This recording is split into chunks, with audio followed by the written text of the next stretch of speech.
And you're on. This is Richard.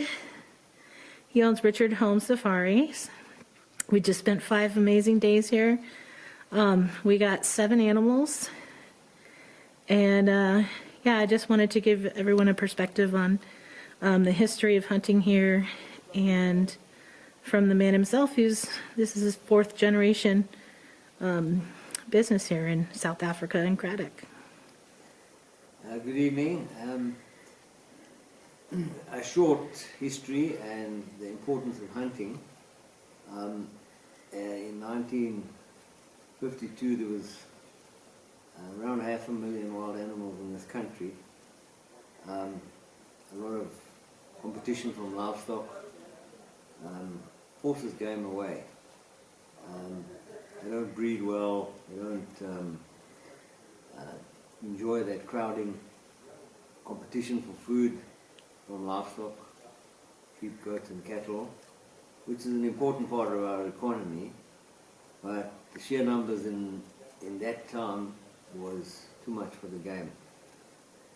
Almost 4 or 5 species were extinct by then. Black wildebeest, 22, mountain zebra, around 24 animals, to name some. They had no future. There was no hunting.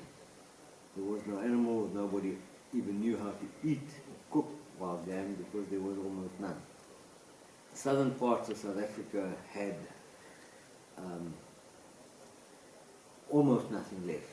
When I was a kid, there was just a few springbok and there were no other species. We as a family began to bring animals back onto the property in the early 70s. I remember as a 7-year-old 5 black wildebeest arriving and 5 mountain reedbuck in that year. I can remember that all those years back, clear as day, and those memories stick with you. Today, there's over 35 million wild animals in this country.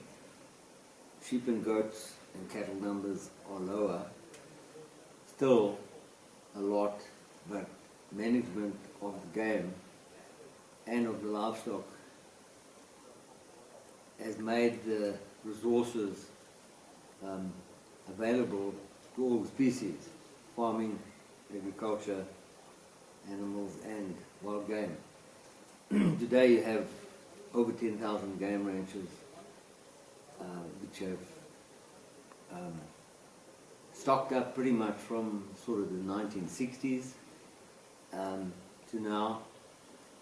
Very soon, when game's reintroduced, the numbers reach carrying capacity, whatever that may be, on a property, and hunting is necessary to control those numbers to protect the habitat. Without the habitat, the game can't survive, nor the livestock. So it's all about your plants in the topsoil. Ecosystems have improved dramatically since the 50s, the 1950s, because of the management of the animals. And management means hunting.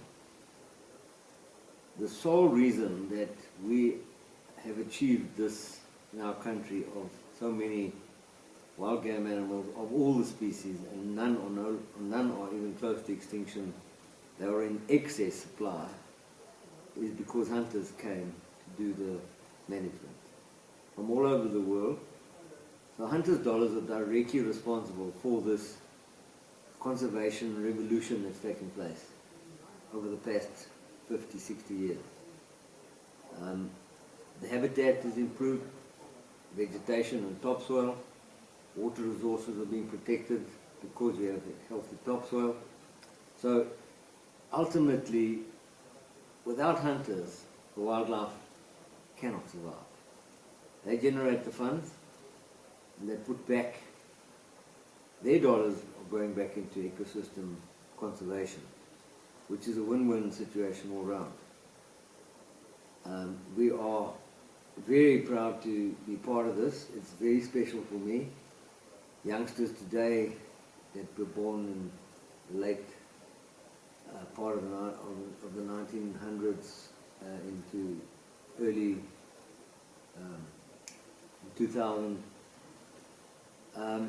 don't quite understand what this means. Me seeing 25 species on our property, where I grew up seeing one, that being springbok, is just,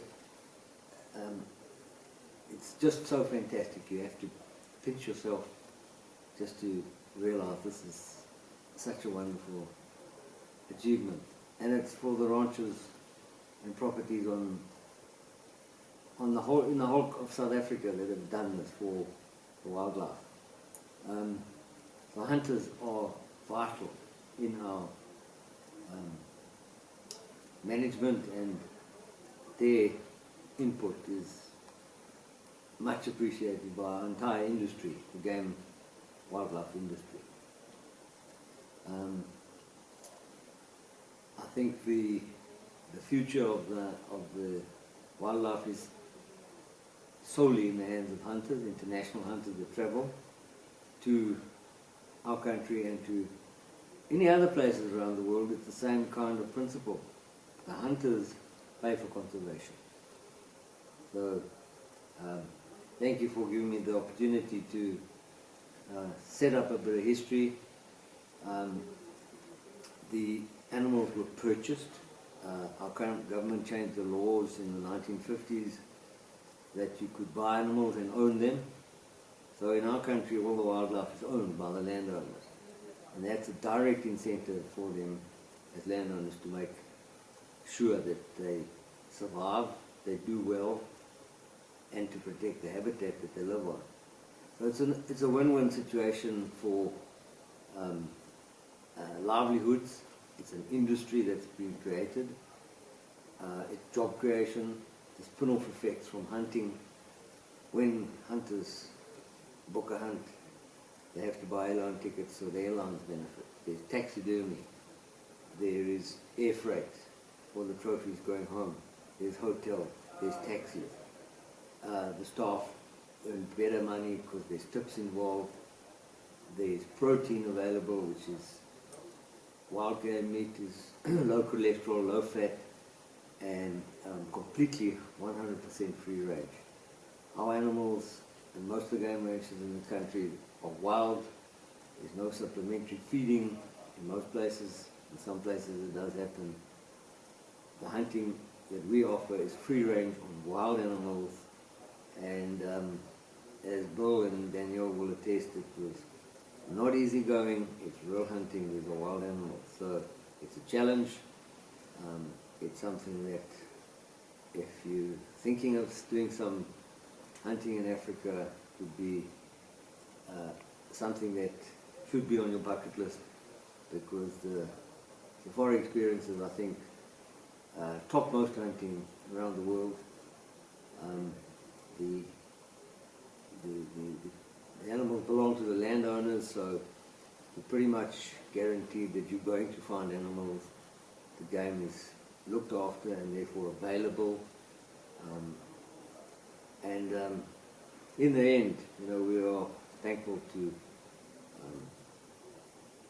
all the hunters that have come over the years, and we've been hunting full-time for more than 30 years, hosting overseas hunters, international trophy hunters, as well as hunters that want to do part of the management programs where we hunt on trophy animals to keep numbers of game under control. That's your other side of the important part of the game management. So thank you. All right. Thank you, Richard. Okay. Woo, what an experience.